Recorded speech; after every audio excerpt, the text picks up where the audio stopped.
नमस्कार दोस्तों, मैं हूं नमन गौर और आप देख रहे हैं तर्कवाद शो का एक नया एपिसोड।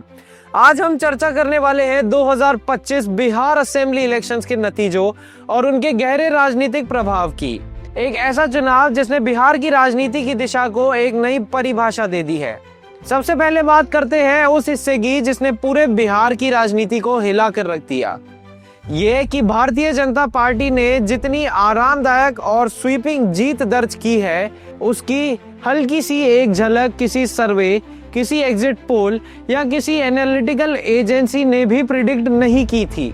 जो नंबर्स ग्राउंड पर आए हैं वो लिटरली आउट ऑफ सिलेबस थे। एनालिस्ट खुद कहते हैं कि ये तो एक्सपेक्टेड ही नहीं था। कुछ जगहों पर एनडीए की जीत इतनी भारी थी कि लोकल ऑब्जर्वर्स तक अवाक रह गए। अब बात करते हैं सीटों की, जहां तस्वीर साफ हो गई कि ग्राउंड्स पर चलने वाली हवा कुछ और ही थी। रूपौली सीट पर कलाधर प्रसाद मंडल ने लगभग 73,000 वोटों से जीत दर्ज की है। ये इस पूरे चुनाव की सबसे बड़ी जीतों में से एक है। कुम्हरार सीट पर बीजेपी के संजय कुमार ने करीब 47,000 वोटों की बढ़त बनाई। एक ऐसे शहरी क्षेत्र में जहां कई एक्सपर्ट ये कह रहे थे कि मुकाबला टाइट हो सकता है।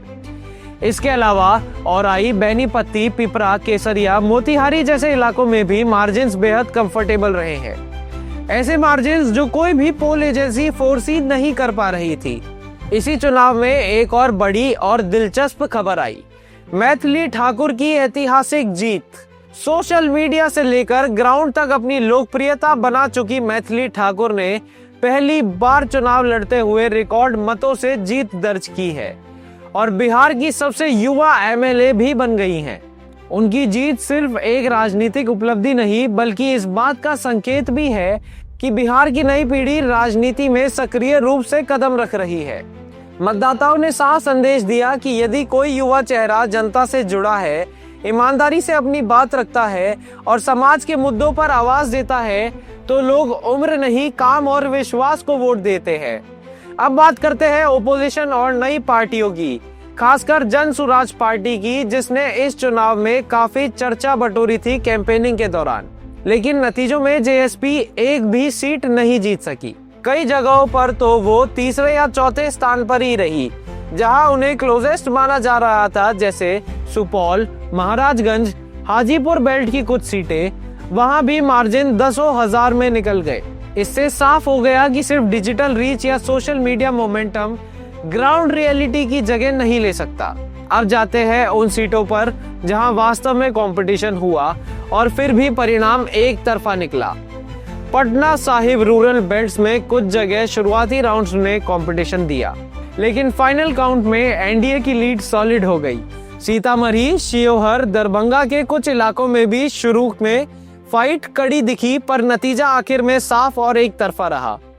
गोपालगंज, सिवान और मधुबनी की कुछ सीटों में भी शुरुआती गैप्स कम थे, लेकिन एनडीए के कैंडिडेट्स ने बाद के राउंड्स में एक क्लीन लीड बना ली।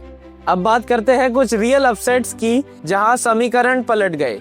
चकाई सीट, यहाँ आरजेडी की सावित्री देवी ने जेडीयू के सुमित कुमार सिंह को हराया। यह विन सिंबॉलिकली इम्पोर्टेंट है क्योंकि यह एक ओल्ड स्ट्रॉन्ग होल्ड माना जाता था। महुआ सीट, तेज प्रताप यादव की हार ने पॉलिटिकल फैमिली डायनेमिक्स को झटका दिया है। एलजेपी की जीत यहाँ एक मेजर अपसेट मानी जा रही है।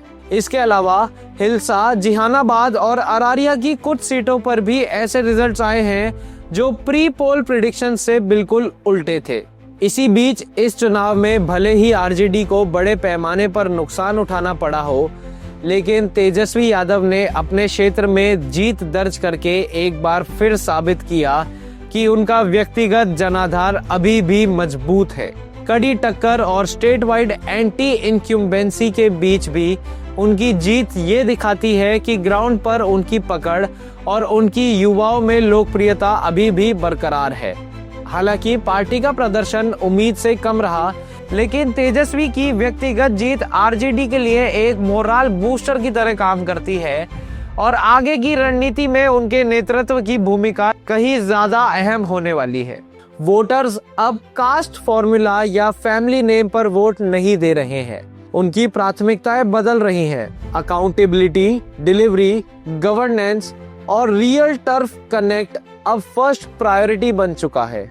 नतीजों के घोषित होने के बाद प्रधानमंत्री नरेंद्र मोदी ने दिल्ली से एक बड़ा संबोधन दिया, जहां उन्होंने बिहार की जनता को ऐतिहासिक और निर्णायक मैंडेट देने के लिए धन्यवाद किया है।